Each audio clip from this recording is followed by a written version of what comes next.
I've seen those charts with global central bank liquidity and Bitcoin, and raoul, I think advances at 16 months, and it's been pretty dead on in explaining crypto. Hello everyone, this is BTC Insight and welcome to yet another deep dive into BTC Insight.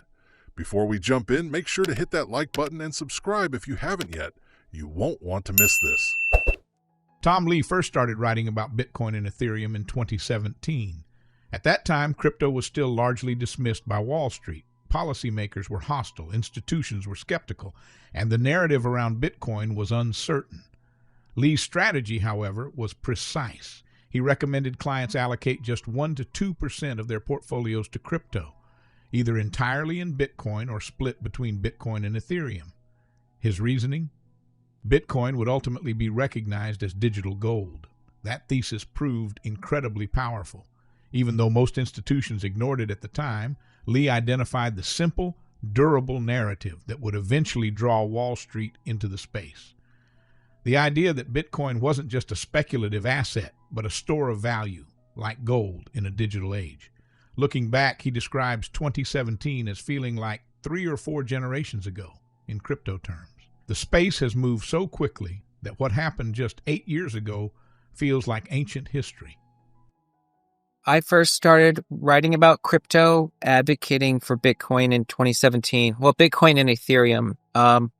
And we were recommending our clients either do 1% to 2% in Bitcoin only or split 1% in Bitcoin, 1% in Ethereum. But in our view at the time, that 2017 moment for us was the idea that Bitcoin was going to be viewed as digital gold.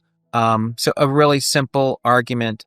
We could explain that 97% of the price of Bitcoin came from just wallets and activity, but really the idea how Wall Street would adopt is digital gold.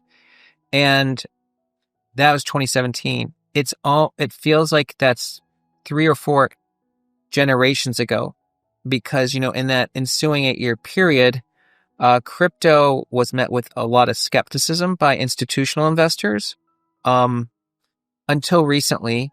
And as you know, the regulatory environment, especially U.S. policymakers, was hostile to Bitcoin and crypto until this year. So I would say, even though it's been 8 to 9 years, it feels like 3 decades ago.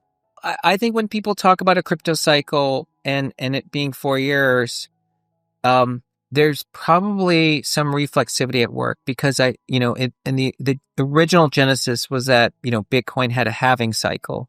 And so people were talking about a price cycle that really followed a Bitcoin in the halving. But in crypto, as you know, because there isn't a company, it's decentralized, and there's no centralized source of information, price itself often becomes really important, especially in the early days. So I think that there was a lot to people looking at patterns and then markets trading on those patterns. And the reality is that it's still true in the equity world because I can't tell you how many of our institutional clients still look at seasonality, which is just applying a calendar to what price action could be, either whether it's credit or volatility or equity. So every element of liquid markets today. I think that there is probably some credence because many people are positing that the 4-year cycle may not be in place anymore. Everybody from Bitwise, to David Bailey, so a lot of OGs, and that has to do with the fact that the incremental buyer of Bitcoin is no longer retail, which was really the story from inception up until probably 2024. And so now in the last 2 years, there's now institutional allocations taking place into crypto. And because of that, it's probably counter-cyclical. Tom Lee highlights another powerful force that often gets overlooked: global central bank liquidity. Charts comparing Bitcoin's price with central bank liquidity have shown a surprisingly close relationship. Analyst Raoul, for example, demonstrated a 16-month lag that lined up almost perfectly with Bitcoin's movements. Lee agrees that it's intuitively logical. When global liquidity expands, when central banks ease financial conditions, risk assets like crypto benefit. Bitcoin's outperformance isn't just about halvings or retail enthusiasm. It's about the flow of money worldwide. This macro perspective reframes Bitcoin as more than a speculative niche asset. It becomes part of the broader global liquidity cycle, linked to the same forces that move equities, credit markets, and commodities. Crypto strategist Sean Farrell still writes about the 4-year cycle. And it probably doesn't matter between now and the end of the year, because in any case that we should be seeing a lot of strength. But I would say that the real test, there's really 2 tests that will come up. Is one, is Bitcoin going to follow a price cycle next year, which would be a downturn? And is Bitcoin going to diverge from the equity markets next year? And I think that there's a chance that both take place, and that's why we'll be talking less about a cycle, because as you know, Bitcoin also historically followed equity markets pretty closely too. Foremost, I've seen those charts with global central bank liquidity and Bitcoin, and Raoul Paul, I think advances at 16 months, and it's been pretty dead on in explaining crypto. And so I would say that in my mind, it's intuitively logical that global liquidity is a reason why crypto prices do well. Okay. But I think there's a second story arc developing in crypto, which is that was also true when the singular narrative for crypto was, well, it's digital gold, or it represents a vector of trust or of risk appetite, plus it trades 24/7. And so that's why we want to look at it. And maybe that's why people look at it and describe Bitcoin. But now I think that the narrative is changing for a couple reasons. One would be the institutional sponsorship of Bitcoin plus government sponsorship. To get you a template on that, look what happened to venture capital and private equity. Venture capital used to be very predictable cycles, and private equity too, because it was primarily family offices buying it and selling it, and it was very short cycle, and they couldn't, they never really raised a lot of money.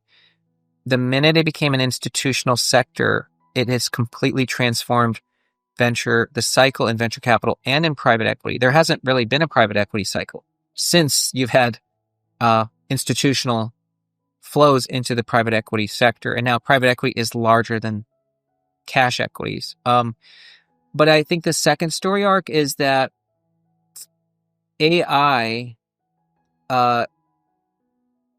and adjacent to it is financial innovation. Like, these 2 really huge story arcs are starting to take place. Like, AI is such a big deal because it's, for the first time, it's creating worker equivalents. That means you're not only relying on demographics to drive labor force growth.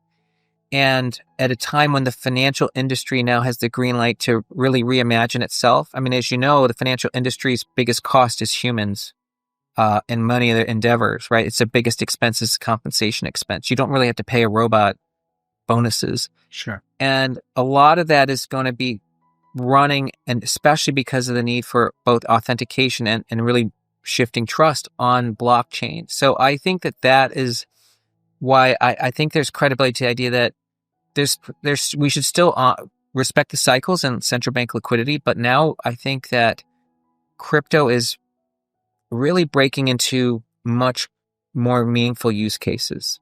Tom Lee's perspective reminds us of something crucial. Crypto isn't static. It evolves in narratives, in adoption, in who drives demand, and in how it connects to the global economy. Back in 2017, his call that Bitcoin would be viewed as digital gold seemed bold. Today, it's reality, but he doesn't stop there. Lee now sees a future where Bitcoin and crypto expand far beyond that role, becoming part of institutional portfolios, reshaping financial cycles, and intersecting with transformative technologies like AI. For investors and observers alike, the lesson is clear. The old rules may no longer apply. The Fourier cycles, the retail-driven manias, the simple digital gold analogy, all of these may give way to a much more complex, institutionalized, and global reality. That's it for today's look into BTC Insight. If you enjoyed this deep dive, hit that like button, drop your thoughts in the comments, and subscribe to stay on top of all the latest insights. Keep questioning, keep learning, and we'll catch you in the next one.